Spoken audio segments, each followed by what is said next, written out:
ओम नमो भगवते वासुदेवाय नमः।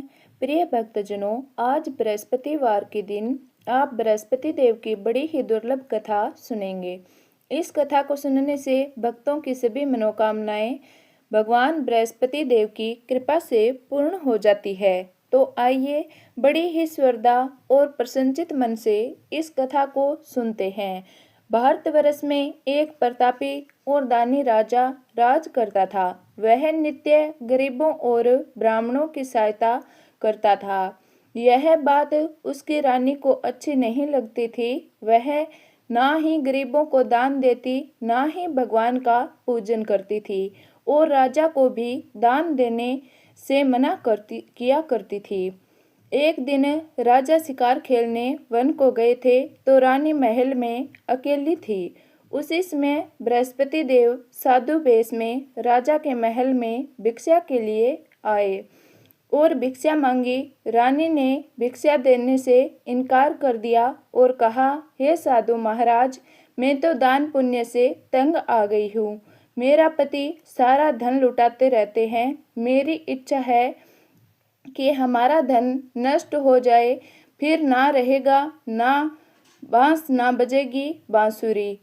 साधु ने कहा, देवी तुम तो बड़ी ही विचित्र हो। धन संतान तो सभी चाहते हैं, पुत्र और लक्ष्मी तो पापी के घर भी होने चाहिए।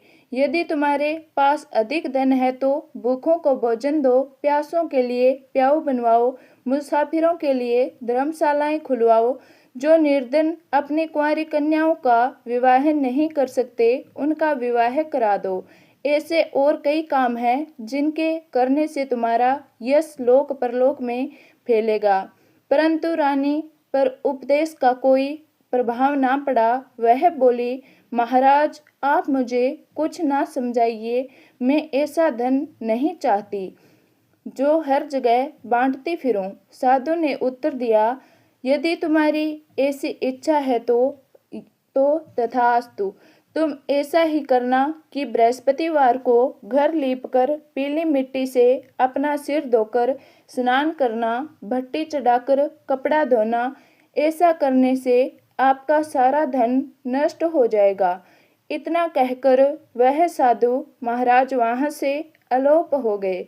साधु के अनुसार कहे बातों को पूरा करते हुए रानी को केवल 3 बृहस्पतिवार ही बीते थे कि उसकी समस्त धन संपत्ति नष्ट हो गई। भोजन के लिए राजा का परिवार तरसने लगा।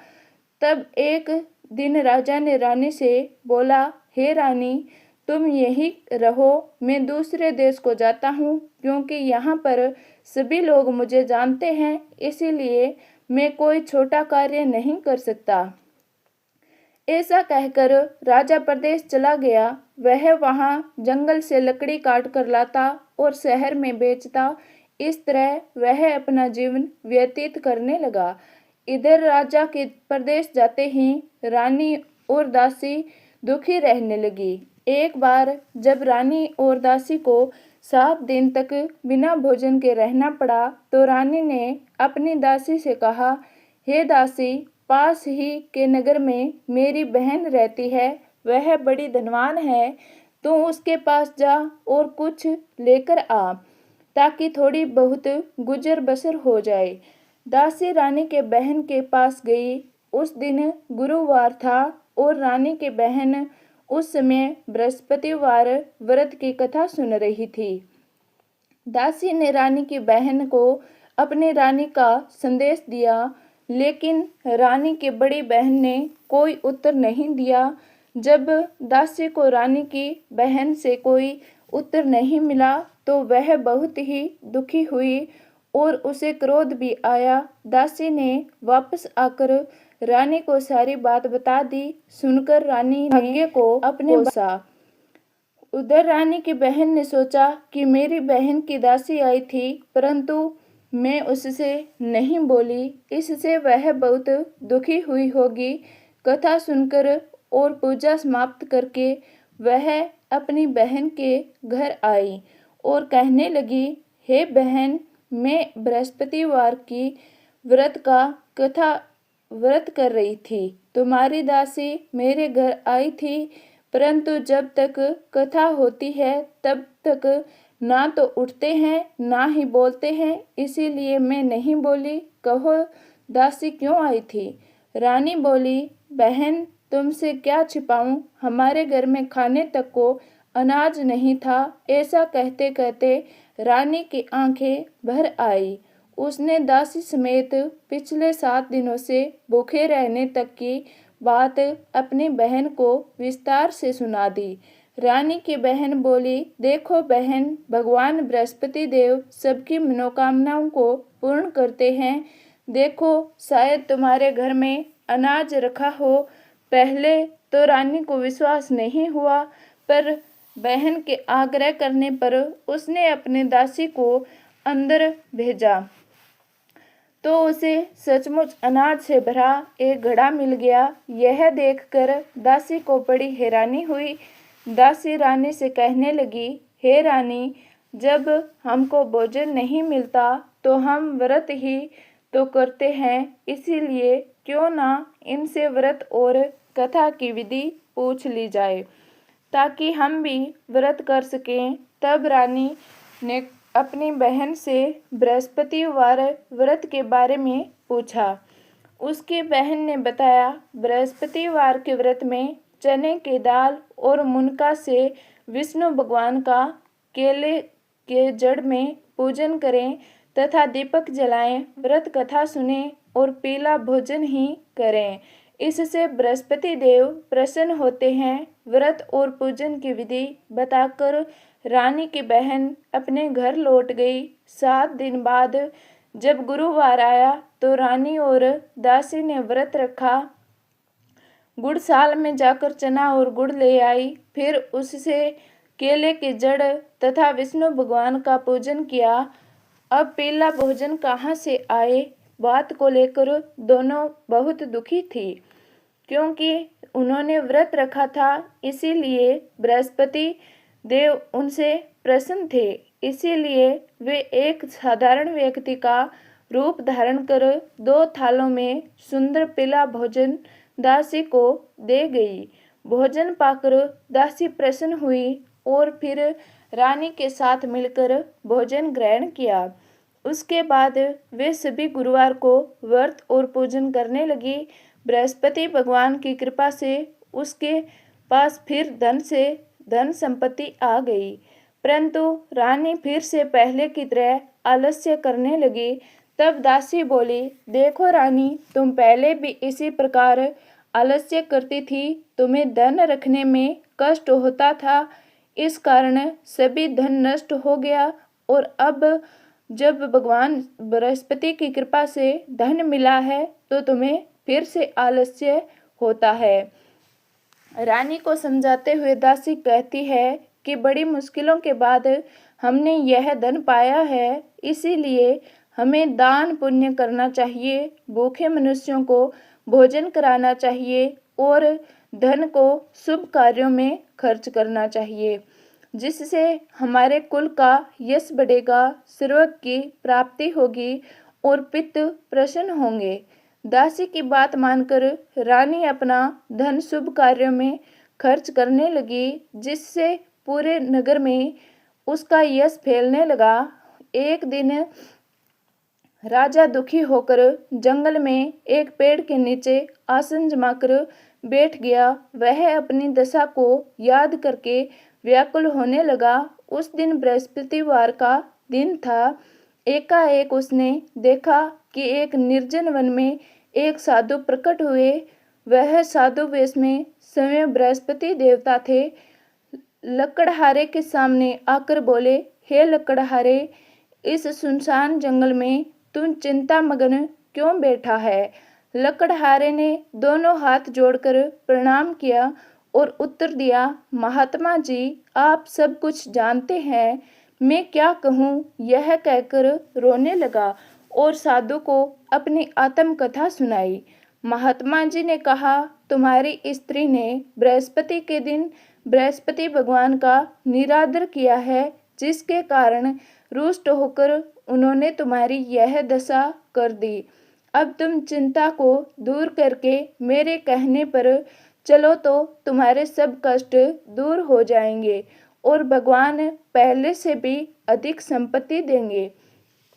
तुम बृहस्पति के दिन कथा किया करो, 2 पैसे के चने मुनका लाकर उसका प्रसाद बनाओ और शुद्ध जल से लोटे में शक्कर मिलाकर अमृत तैयार करो। कथा के पश्चात अपने सारे परिवार और सुनने वाले प्रेमियों में अमृत व प्रसाद बांटकर आप भी ग्रहण करो। ऐसा करने से भगवान तुम्हारी सब मनोकामनाएं पूरी करेंगे। साधु के ऐसे वचन सुनकर लकड़हारा बोला, प्रभु, मुझे लकड़ी बेचकर इतना पैसा नहीं मिलता जिससे भोजन के उपरांत कुछ बचा सकूं। मैंने रात्रि में अपने स्त्री को व्याकुल देखा है। मेरे पास कोई साधन नहीं जिससे उसका समाचार जान सकूं। फिर मैं कौन सी कहानी कहूँ, यह भी मुझको मालूम नहीं।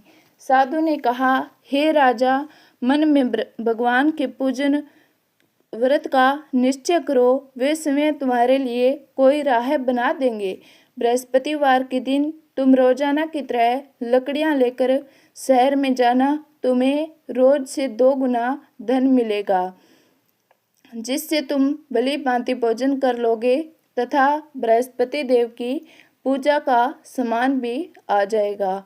जो तुमने बृहस्पतिवार की कहानी के बारे में पूछा है वह इस प्रकार से है कि हे राजन, प्राचीन काल में एक बहुत ही निर्धन ब्राह्मण था। उसकी कोई संतान न थी। वह नित्य पूजा पाठ किया करता था।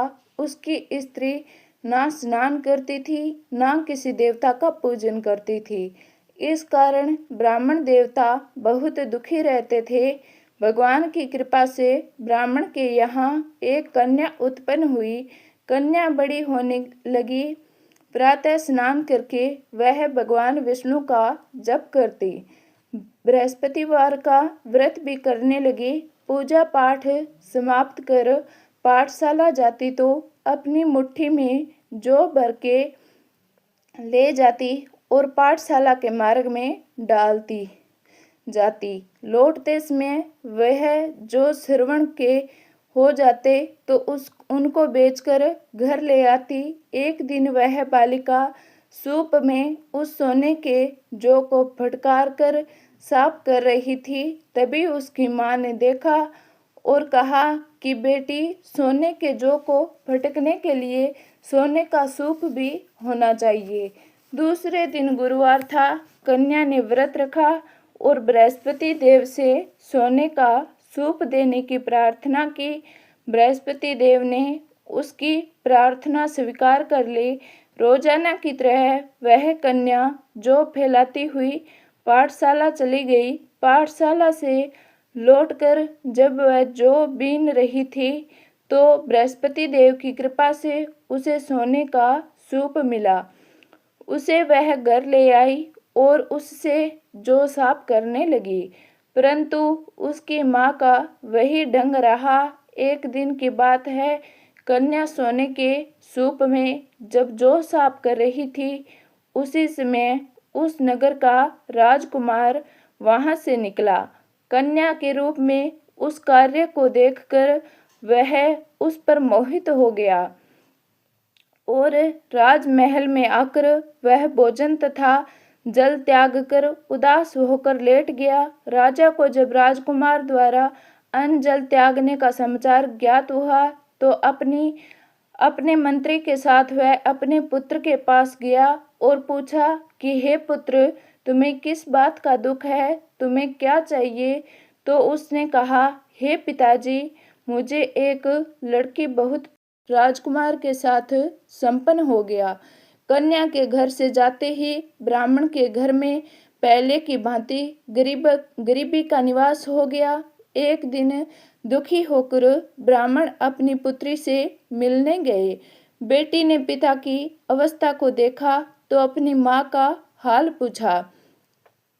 ब्राह्मण ने सभी हाल कह सुनाया। कन्या ने बहुत सा धन देकर अपने पिता को विदा कर दिया, लेकिन कुछ दिन बाद फिर वही हाल हो गया।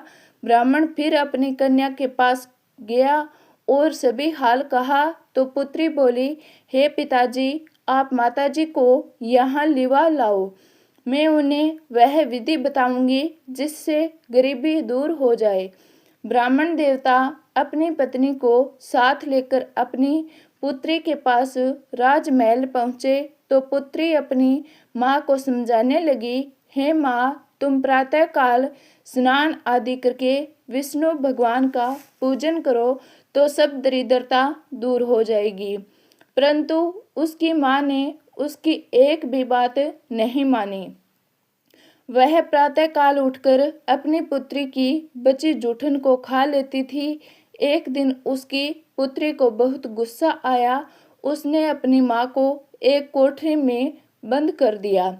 प्रातः उसे स्नान आदि करा के पूजा पाठ करवाया तो उसके माँ की बुद्धि ठीक हो गई। उसके बाद वह नियम से पूजा पाठ करने लगी और प्रत्येक बृहस्पतिवार को व्रत करने लगी। इस व्रत के प्रभाव से मृत्यु के बाद वह स्वर्ग को गई। वह ब्राह्मण भी सुखपूर्वक इस लोक का सुख भोग कर स्वर्ग को प्राप्त हुआ। इस तरह कहानी कहकर साधु बने बृहस्पति देव वहां से लोप हो गए। धीरे धीरे समय व्यतीत होने पर फिर बृहस्पतिवार का दिन आया। राजा जंगल से लकड़ी काटकर शहर में बेचने गया। उसे उस दिन और दिनों से अधिक धन मिला। राजा ने चना गुड़ आदि लाकर बृहस्पतिवार का व्रत किया। उस दिन से उसके सभी क्लेश दूर हो गए। परंतु जब अगले बृहस्पतिवार का दिन आया तो वह बृहस्पतिवार का व्रत करना भूल गया। इस कारण बृहस्पति भगवान नाराज हो गए। उस दिन उस नगर के राजा ने विशाल यज्ञ का आयोजन किया था तथा अपने समस्त राज्य में घोषणा करवा दी कि सभी मेरे यहाँ भोजन करने आए, किसी के घर चूल्हा ना जगे। इस आज्ञा को जो नहीं मानेगा उसको फांसी दे दी जाएगी। राजा की आज्ञा अनुसार राज्य के सभी वासी राजा के भोजन में सम्मिलित हुए, लेकिन लकड़हारा कुछ देर में पहुंचा। इसीलिए राजा उसको अपने साथ महल में ले गए। जब राजा लकड़हारे को भोजन करा रहे थे तो रानी की दृष्टि उस खूंटी पर पड़ी जिस पर उसका हार लटका हुआ था। उसे हार खूंटी पर लटका दिखाई नहीं दिया। रानी को निश्चय हो गया कि मेरा हार इस लकड़हारे ने चुरा लिया है। अब रानी के कहने पर लकड़हारे को राजा ने कैद खाने में डलवा दिया। लकड़हारा जेल में विचार करने लगा कि ना जाने कौन से पूर्व जन्म के कर्म मुझे यह दुख प्राप्त हुआ है, और जंगल में मिले साधु को याद करने लगा। तभी तत्काल बृहस्पति देव साधु के रूप में प्रकट हो गए और कहने लगे, अरे मूर्ख, तूने बृहस्पति देवता की कथा नहीं की, उसी कारण तुम्हें यह दुख प्राप्त हुआ है। अब चिंता मत कर, बृहस्पतिवार के दिन जेल खाने के दरवाजे पर तुझे 4 पैसे बड़े मिलेंगे। उनसे तू बृहस्पतिवार की पूजा करना तो तेरे सभी कष्ट दूर हो जाएंगे। अगले बृहस्पतिवार को उसे जेल के द्वार पर 4 पैसे मिले। राजा ने पूजा का सामान मंगवाकर कथा कही, प्रसाद बांटा। ऐसा करने से बृहस्पति देव बहुत ही प्रसन्न हुए और उसी रात्रि में बृहस्पति देव ने उस नगर के राजा को स्वप्न में कहा, हे राजा, तूने जिसे जेल में बंद किया है उसे कल छोड़ देना। वह किसी अन्य देश का राजा है, वह निर्दोष है। राजा प्रातःकाल उठा और खूंटी पर टंगा हार देखकर लकड़हारे को बुलाकर क्षमा मांगी तथा राजा के योग्य सुंदर वस्त्र आभूषण भेंट कर उसे विदा किया। बृहस्पति देव की आज्ञा अनुसार राजा अपने नगर को चल दिया। राजा जब अपने नगर के निकट पहुंचा तो उसे बड़ी ही आश्चर्य हुआ। नगर में पहले से अधिक बाग, तालाब, कुएं तथा बहुत सी धर्मशालाएं, मंदिर आदि बन गई थी। राजा ने पूछा, यह किसका बाग और धर्मशाला है? तब नगर के सब लोग कहने लगे, यह सब रानी और बांदी के हैं। तो राजा को आश्चर्य हुआ और क्रोध भी आया। जब रानी ने यह समाचार सुना तो वह कि राजा आ रहे हैं, तो उसने बांदी से कहा, दासी देख, राजा हमको कितनी बुरी हालत में छोड़ गए थे। हमारी ऐसी हालत देखकर वह लौट ना जाए, इसीलिए तू दरवाजे पर खड़ी हो जा। आज्ञा अनुसार दासी दरवाजे पर खड़ी हो गई। राजा आए तो उन्हें अपने साथ लेवा लाई। तब राजा ने क्रोध करके अपनी रानी से पूछा, यह धन तुम्हें कैसे प्राप्त हुआ? तब उन्होंने कहा कि हमें यह धन बृहस्पति देव की इस व्रत के प्रभाव से प्राप्त हुआ।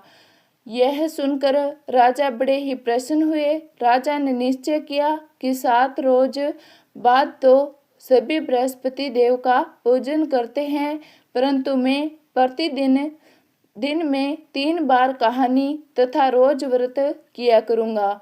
अब हर दिन राजा के दुपट्टे में चने की दाल बंधी रहती तथा दिन में 3 बार कहानी कहता। एक रोज राजा ने विचार किया कि चलो अपनी बहन के यहाँ हो आवें। इस तरह निश्चय कर राजा घोड़े पर सवार हो अपनी बहन के यहाँ चले गए। मार्ग में उसने देखा कि कुछ आदमी एक मुर्दे को लिए जा रहे हैं, तो उन्हें रोककर राजा कहने लगा, अरे भाइयों, मेरी बृहस्पति देव की कथा सुन लो। वे बोले, लो, हमारा तो आदमी मर गया है, इसको अपनी कथा की पड़ी है। परंतु कुछ आदमी बोले, अच्छा कहो, हम तुम्हारी भी कथा भी सुनेंगे। राजा ने चने की दाल निकाली और जब कथा आदि हुई कि मुर्दा हिलने लग गया और जब कथा समाप्त हो गई तो राम राम करके मनुष्य उठ खड़ा हो गया। आगे मार्ग में राजा को एक किसान खेत में हल चलाता मिला। राजा ने उसे देख और उससे बोले, अरे भैया, तुम मेरी बृहस्पतिवार की कथा सुन लो। किसान बोला, जब तक मैं तेरी कथा सुनूंगा तब तक 4 हरैया जोत लूंगा। जा अपनी कथा किसी और को सुना। इस तरह राजा आगे चलने लगा। राजा के हटते ही बैल पछाड़ खाकर गिर गए तथा किसान के पेट में बड़ी जोर का दर्द होने लगा। उस समय उसकी माँ रोटी लेकर आई। उसने जब देखा तो अपने पुत्र से सब हाल पूछा और बेटे ने सभी हाल कह दिया। तो बुढ़िया दौड़ी दौड़ी उस घुड़सवार के पास गई और उसने उससे बोली कि मैं तेरी कथा सुनूंगी, तो अपनी कथा मेरे खेत पर चलकर ही कहना। राजा ने बुढ़िया के खेत पर जाकर कथा कही, जिसके सुनते ही वह बैल उठ खड़ा हुए तथा किसान के पेट का दर्द भी बंद हो गया। राजा अपनी बहन के घर पहुंचा।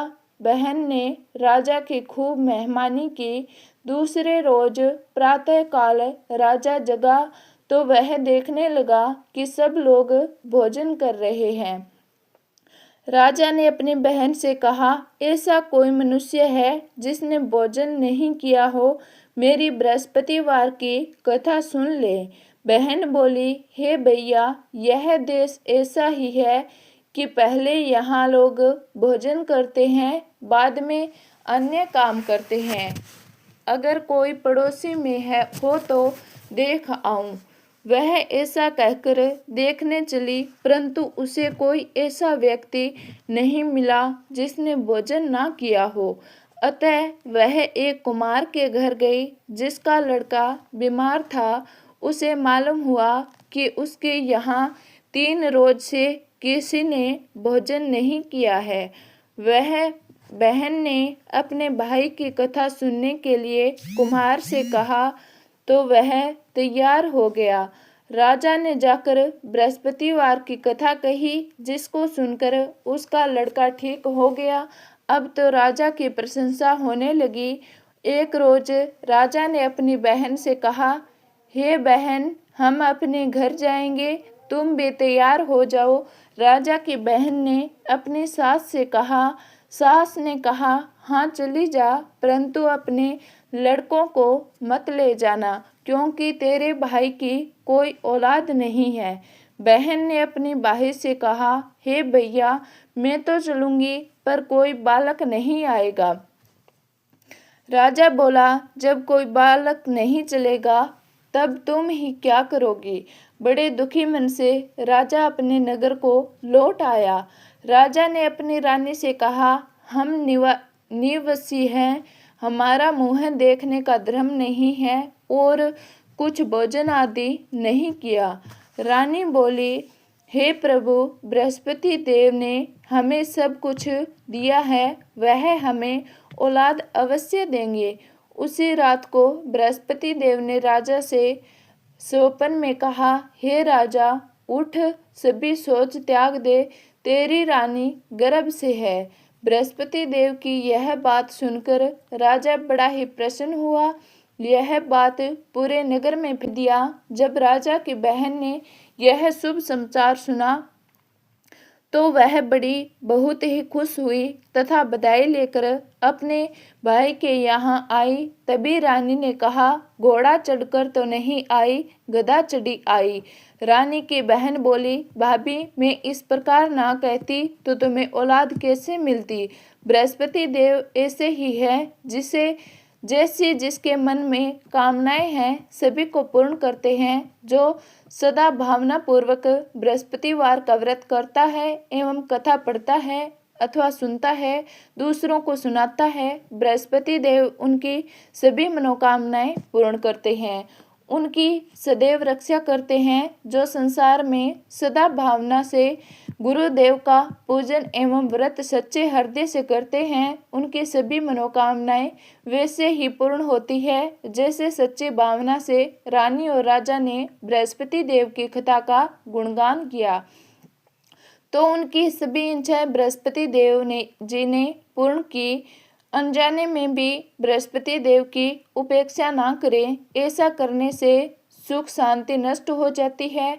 इसीलिए सबको कथा सुनने के बाद प्रसाद लेकर जाना चाहिए और हृदय से उनका मनन करते हुए जयकारा बोलना चाहिए। तो प्रेम से बोलिए, बृहस्पति भगवान की जय। प्रिय भक्तगणों, अंत में अब आइए